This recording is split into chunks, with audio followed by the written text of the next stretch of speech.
La ligne de Pennsylvanie n'est pas très loin d'ici. C'est la terre devant nous. Pas d'esclaves. Il y a beaucoup de façons pour un homme de se faire une place dans le monde.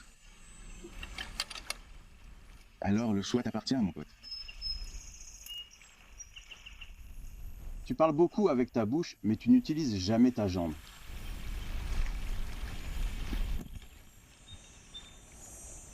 Tu n'as qu'une seule chance pour ça.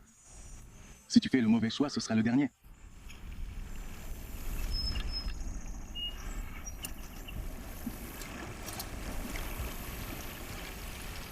Mais pas encore.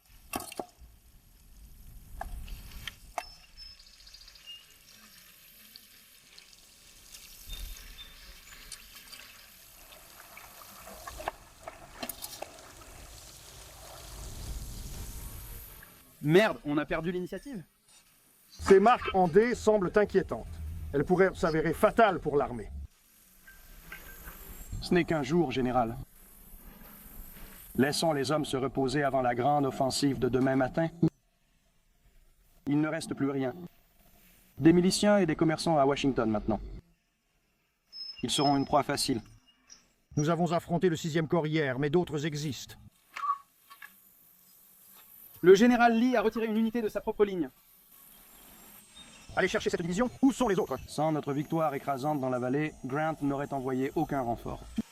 Je voulais le battre. Jackson l'aurait fait.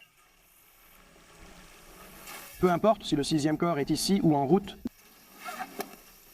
nous devrons chevaucher à toute vitesse pour capturer cette capitale.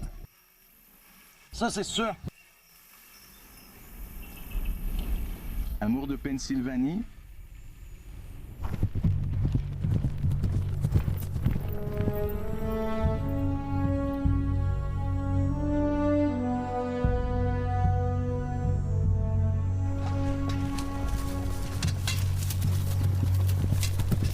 Nous avons exploré l'esprit d'un homme éclair. Par pure volonté, certaines choses ressemblent à des canons Quaker.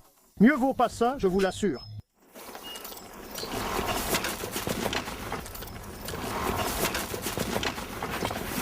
Mon général, quelles sont vos instructions?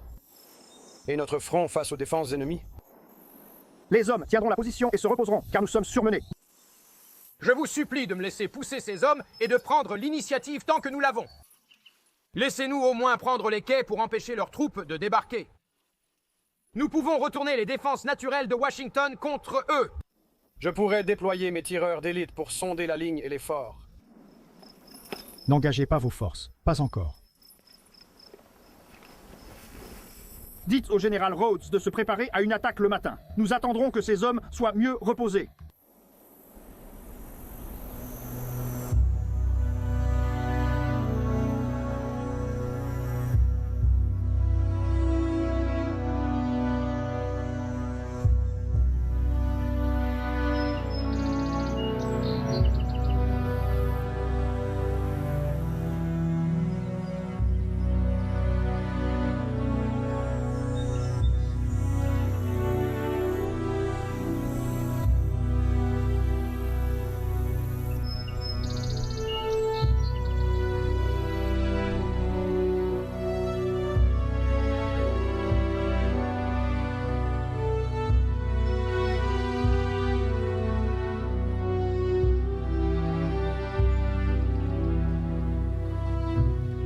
Cet homme que vous gardez, Alec, il est toujours apathique. Maintenant, mère, il semble que cette année, la victoire du Sud repose entièrement sur le fait que nous soyons évincés du pouvoir. Et ils comptent faire tout leur possible pour assurer cette victoire. Je sais. C'est devenu la guerre de la volonté de deux Amériques.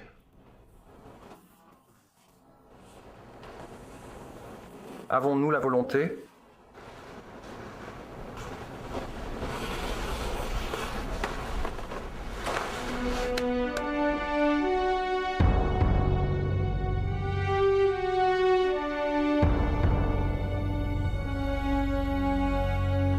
Ces mutins pieds de nu qui mangent des cornets ne tiendront pas longtemps devant ces portes. S'ils tiennent tout court, ces fortifications fermées resteront solides. Dites-moi, monsieur, quelle est la force des bataillons gouvernementaux? Oh, nous donnerons certainement une bonne leçon aux rebelles. Bon esprit, mon garçon. En effet, bon esprit.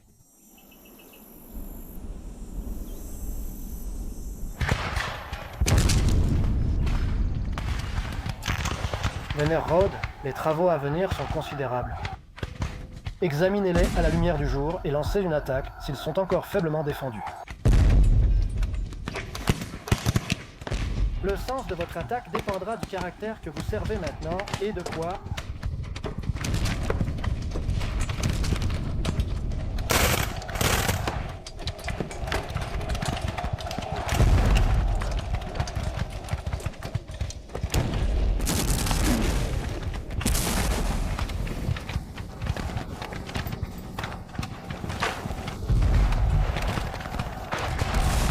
Le lendemain de la bataille de Monocacy, le 6e corps d'armée d'élite de Grant est parti de City Point, en Virginie, à bord d'un bateau à vapeur rapide.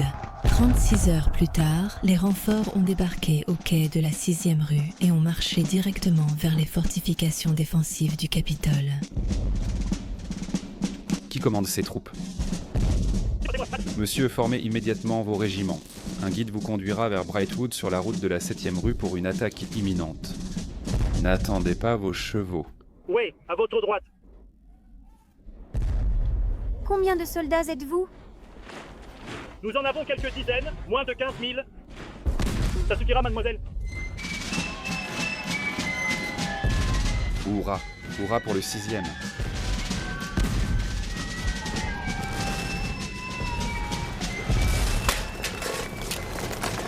Voilà.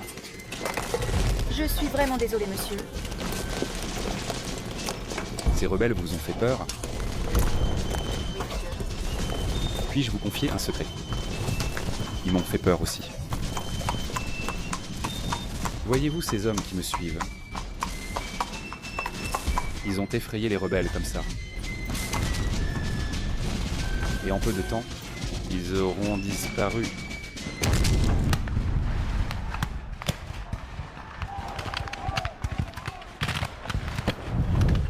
Super! Attention, ils sont à 50 mètres. Tu peux essayer un balayage à chaud pendant que l'avance 6-4 est sous ton feu. Tu peux tirer sur ces arbitres? Très bien, mec, arrose-les de feu.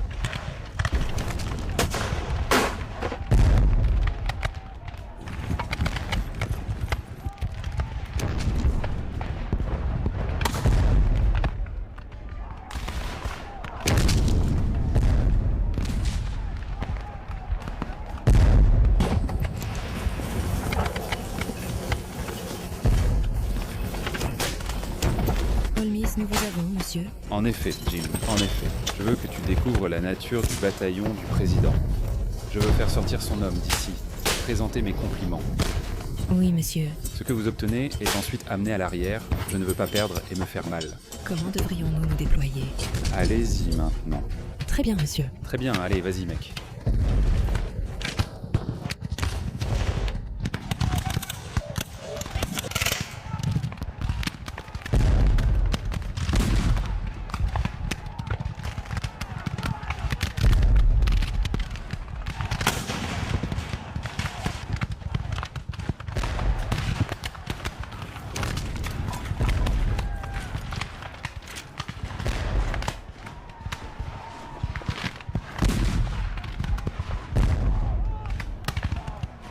Ne peut pas avoir ces gars de s'y battre? Où qu'on aille, ils sont là.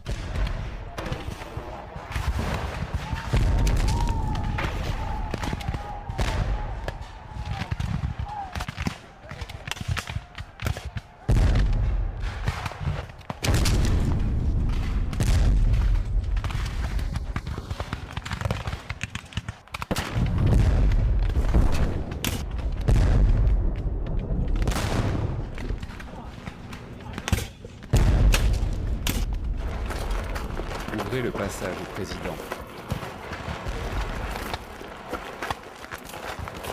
Non, je ne peux pas faire ça. Non, je ne peux pas. C'est fini. Je vais seulement être un homme. Monsieur le Président? Stanton? Monsieur, par ici, s'il vous plaît. Par ici.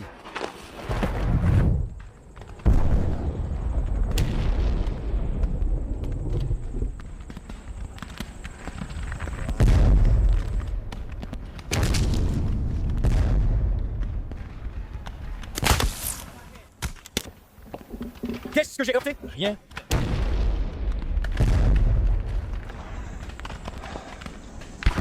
Quelle est votre évaluation de la situation actuelle du général Wright ici au fort? Nos gars vont leur botter le derrière, monsieur. Ma grande préoccupation est que nous capturions ou détruisions cette force ici, juste devant nous. Monsieur le Président, vous pouvez rester, mais soyez prudent, je vous prie. Early aurait dû attaquer hier. Il m'aurait déjà eu dans sa poche. Vous êtes en retard, monsieur Early.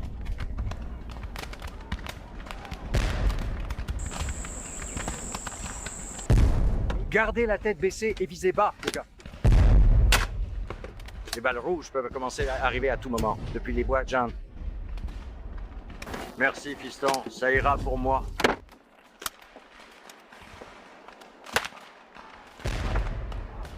Monsieur, des tireurs d'élite dans les maisons là-bas tirent sur notre artillerie. C'est le quartier de Flair. J'espère que ces gars ne saliront pas les tapis. Si le président approuve, notre artillerie pourrait démolir ces maisons. Permission accordée. Il y a un vieux fou d'officier yankee sur le parapet qui observe la situation.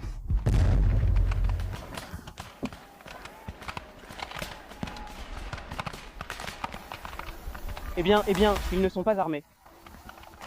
Ça pourrait être un politicien. C'est qui, Pierre?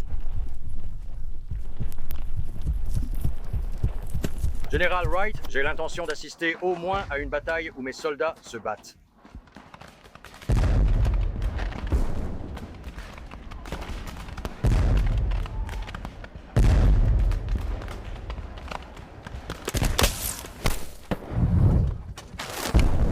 Mon mari!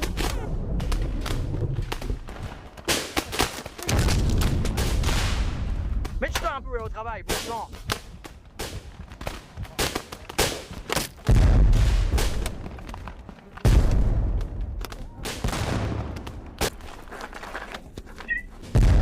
Fin de l'enfer.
Major, nous n'avons pas pris Washington, mais nous avons bien effrayé Abe Lincoln.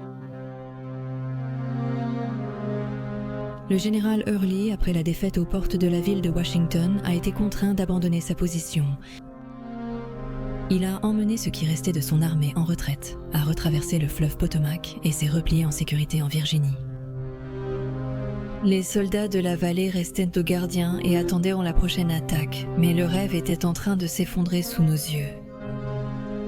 Oui, c'était le début de la fin pour la fortune militaire des Confédérés.